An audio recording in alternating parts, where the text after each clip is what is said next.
and esteemed guests, I'm glad to be discussing this topic of AI innovation in enterprises with you today.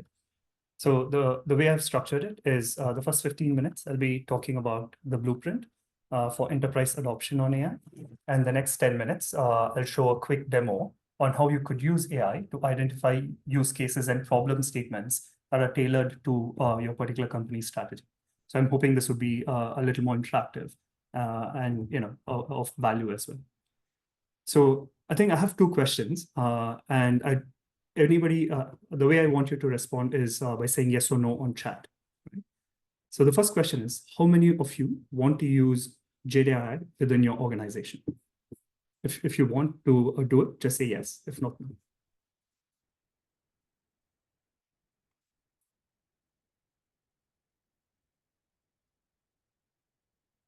Great. A lot of yeses coming.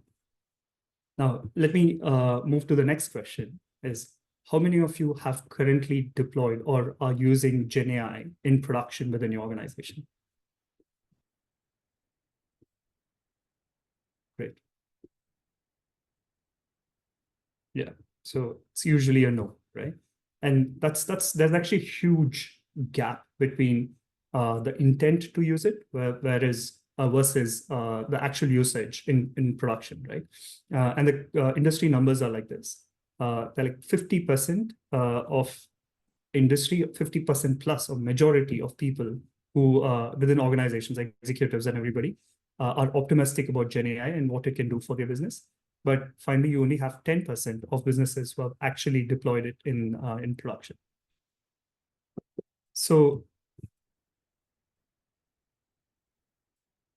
Gen AI, it presents massive opportunities, and nobody denies that, right? So pretty much every function within an enterprise has the potential to be transformed by Gen AI. But the ones that lend themselves really well are marketing, customer services, and software development. And the financial and productivity benefits to be gained are undeniable, right? So we are looking at about 1.8 trillion in value to be unlocked by AI in the next 5 years. Now, while everybody understands the potential and the opportunity, I think most organizations are, so being very cautious about jumping into it. So one of the things, that many reasons. So, but the majority, or 24% of the times, it is because there is a lack of clear strategy. Right now, a lot of people see this as a shiny object and do not want to rush into it without clearly identifying the right use cases and working out the cost benefits, which is actually good. But I think that needs to happen at pace. When they do have the right strategy, the other big issue is that AI talent is pretty scarce, right? The most of these big tech companies, they have actually started an arms race and so have created a massive demand in the market for AI talent. And anybody who does have AI in their CV, they sort of demand top bucks. So which makes all of this an expensive affair. Finally, it's about data, right? And as we discussed already, I think data is something that is at the top of everybody's mind. So where people do have data, then it's, most organizations will have to gain that data maturity. And where they do have that maturity, there are concerns around privacy and security, and also IP, right? It's about when I do share data with a lot of these centralized models, how is the data used? Am I giving away my IP? So there is a lot of concerns around that. Now, I think with the whole development, right? So risk and cost ends up increasing as you start scaling a lot of these solutions, and that again creates a lot of concerns. So I think in a poll that has been sort of conducted with about 1,400 executive leaders, 45% reported that they are piloting Gen AI solutions, but finally only 10% of them have put it on production, as we discussed earlier. Now, what all of this means is that Gen AI or AI in general, will usher in a new wave of transformation within organizations, right? So all these enterprises will have to methodically put in place the people, the processes, and the technology to address the talent gap, weigh the costs and benefits, but also do this at good speed, right? the next 5 years would end up creating winners and losers, and enterprises cannot afford to be playing the wait and watch game. So they will have to move really fast. So now, on the flip side, what's happening is that more and more startups are starting to be minted because of AI. Right? A lot of the talent is actually flowing into the startup world as well. Now, and that is because AI is actually bringing down the barriers of entry for identifying new market opportunities and business models, and is simplifying the operations of the business. Right? So we are like fast approaching an era where we end up seeing bands of 10 people creating multi-million-dollar business valuations. And you can see the numbers here, right? So costs have decreased, people are able to spin up things and do things or go to market really quickly. And we're starting to see more and more startups exit because of this.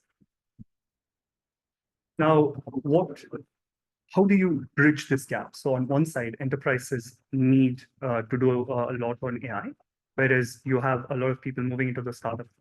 So what's the solution to a lot of this, right? So one thing that we have actually used in the past, and the answer is pretty straightforward, is using open innovation. Right? And open innovation is something that a lot of organizations are already using to some extent or not. But this can actually be used to drive adoption by distributing the cost and risk with developing and deploying AI solutions to market.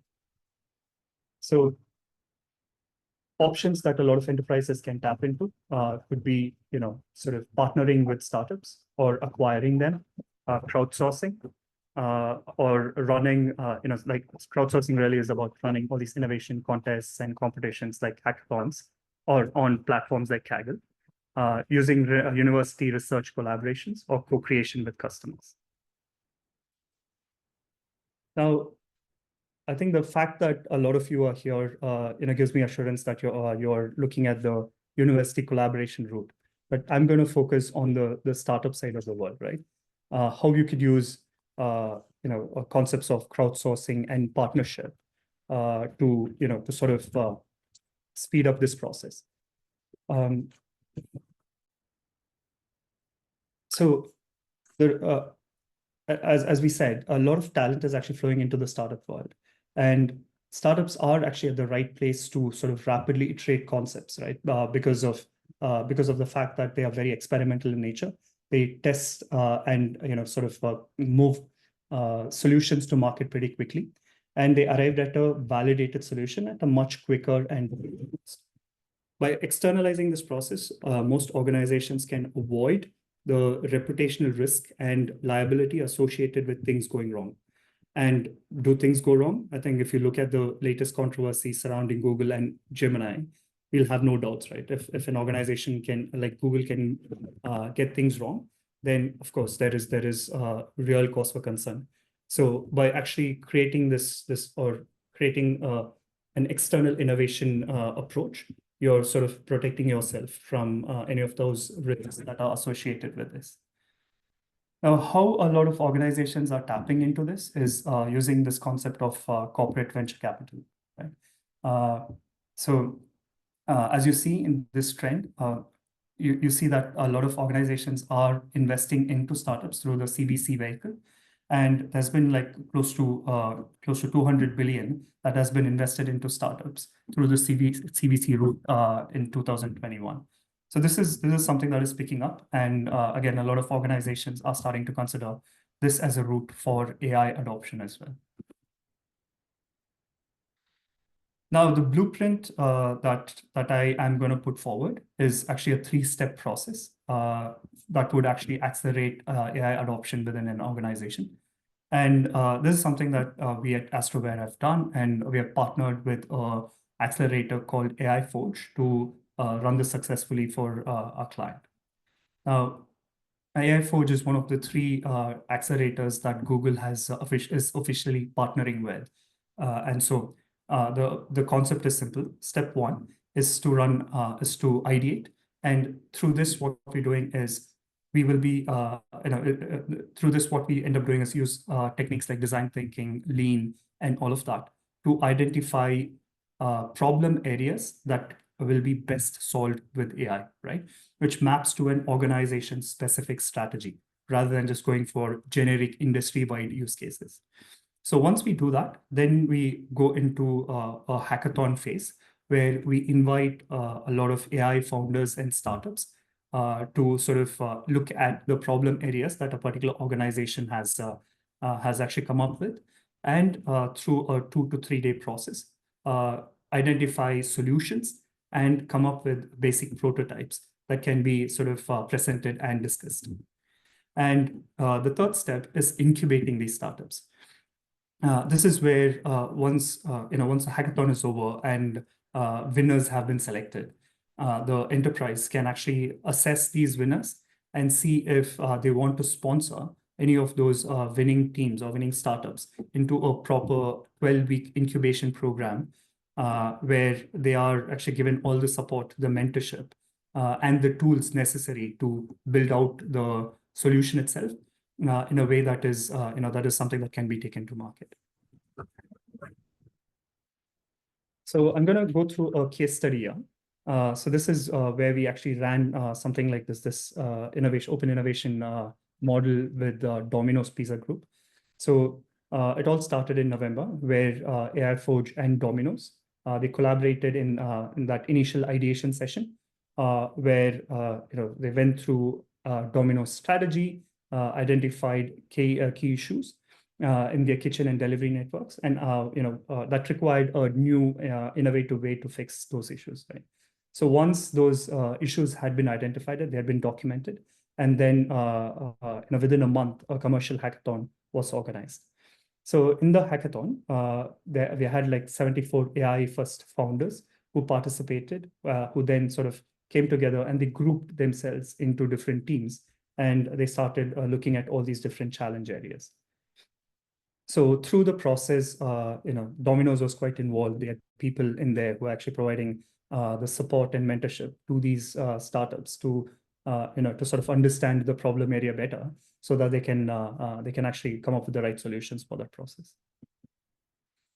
And within a month of all of this starting, the winning teams sort of went ahead and presented their solutions to the Domino's executive team, and the kind of Domino's ended up choosing to sponsor 2 of the winning teams into the accelerators cohort, right?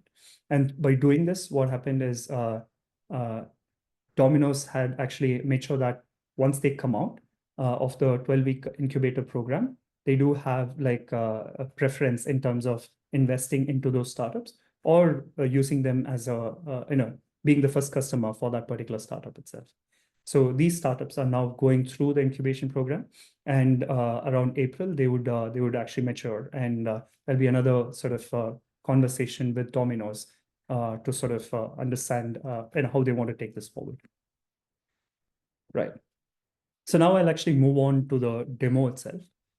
This is where what I'm going to do is sort of show you how you could use open source large language model deployed in a cloud instance rather than using, say, something like ChatGPT or any of that within organizations to understand current strategy, and then come up with use cases and problem statements, which then can be taken to a hackathon or any other approach that we want to innovate on. So for the purposes of this particular demo, what I'm going to do is use a company's annual report or a strategic report to as a source to identify what their kind of strategic priorities are.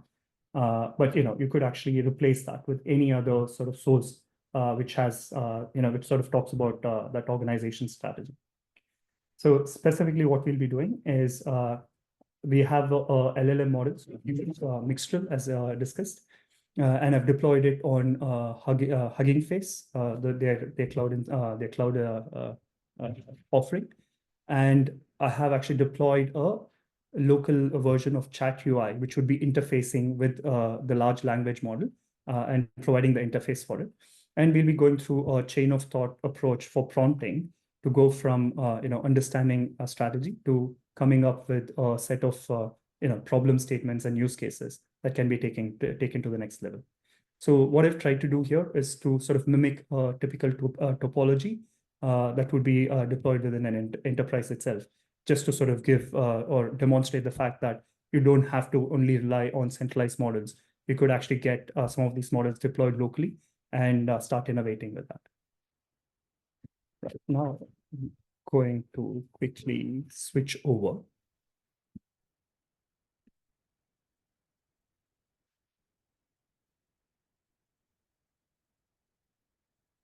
So what I've also created along with this is a prompt sheet, and I'm just going to sort of go through the sheet and keep introducing prompts as I go through it. But as you see, we do have like 9 prompts as part of this. So it's not just one big prompt and it's all done. But we'll be going through this process one step at a time. And as we are building it out, at the end of it, you'll see something that is more tailored to your particular organization's use case. So the first one is to identify or it is to understand any particular business's objective. So in this case, I'm going to look at, say, GSK's strategic report, so which is available at this link here. So I'm just going to take this and add it to the prompt. And I'm going to ask my LLM to summarize the strategic goals and priorities found in this particular report itself. So as you see, this is the interface, which then connects to Mixtral in the backend. There you go.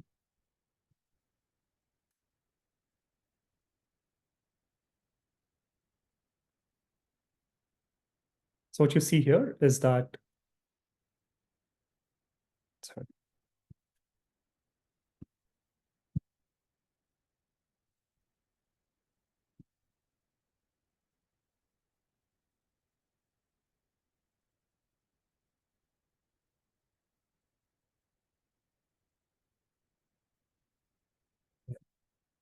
So this is the annual report, and the large language model has gone through the entire thing and has summarized it here. So the next step in the process is to identify the key challenges and opportunities that particular business anticipates based on that report itself. So I'm just going to copy this over and put it here.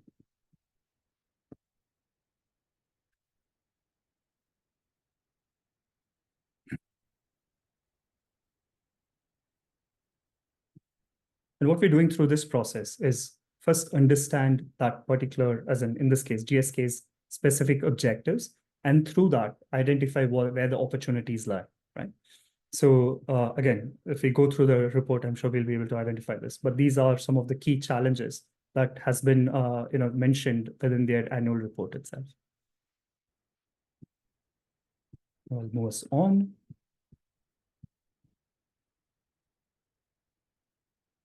If we're starting to look at their financial and operational priorities. So let me enter that over here.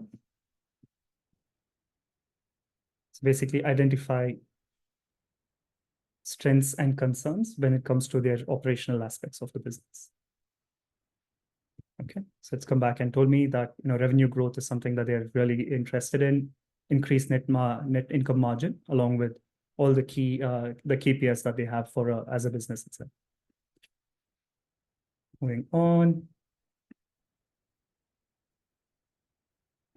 So saying, based on all these insights, let's identify which processes or functions within the business where AI could actually provide or drive more efficiency or reduce costs or generally improve outcomes.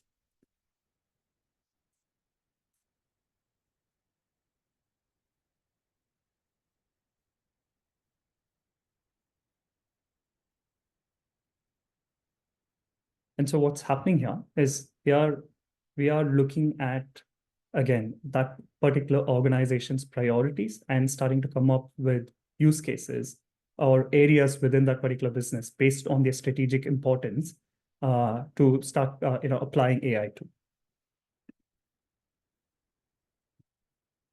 Next is, now that we have that, we're going to extract any information that where the organization has explicitly said they want to you want to do digital transformation or innovation on, right? Again, they're just trying to make sure that we are pulling out all the information in a detailed way so that whatever we come out, we sort of identify as use cases is highly tailored.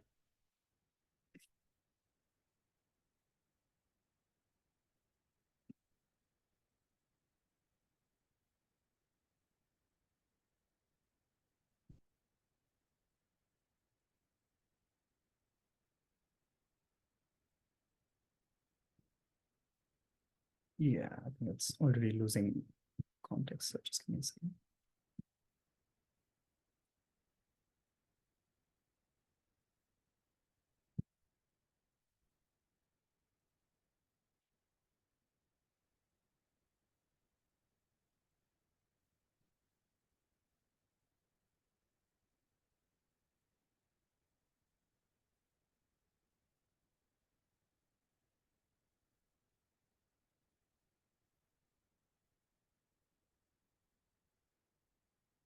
So again, what we're seeing here is that there has not been any explicit mention of digital transformation or innovation. But again, I think here the model is trying to identify where best it can start applying AI to solve a lot of the problems that they have mentioned within the report itself.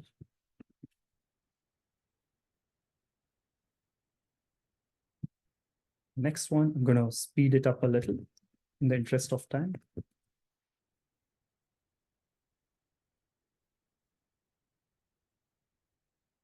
Again, identifying themes where we need to focus our efforts on. And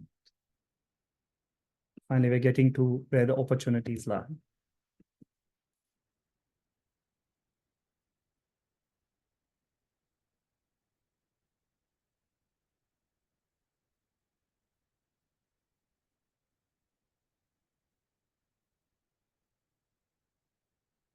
So as you see, what it's trying to sort of come back and sort of suggest as suggestions for GSK based on exactly what they have identified as issues are all these things, right? Precision medicine, acceleration of clinical trials. Again, how can you use AI to do all of this?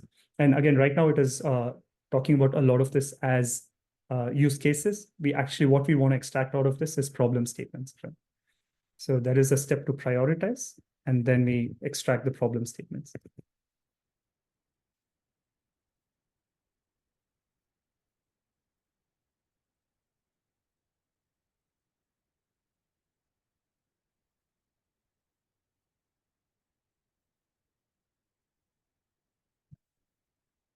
And just quickly do this. I'm going to craft detailed problem statements.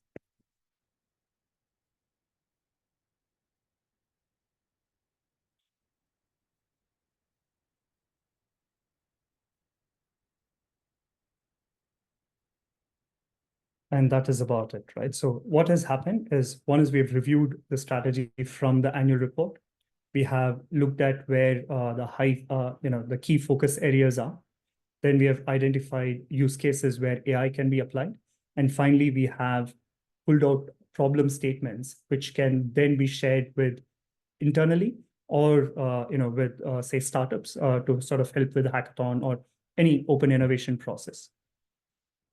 So again, I think I'll be able to share the deck and the prompt sheet after this, and I'll leave it to Mohammed and Charlotte to organize that for you. But this is just a very quick demonstration of how you can use AI to identify opportunities that you can extract from AI. And that's about it. I think we have 2 more minutes. I can take questions.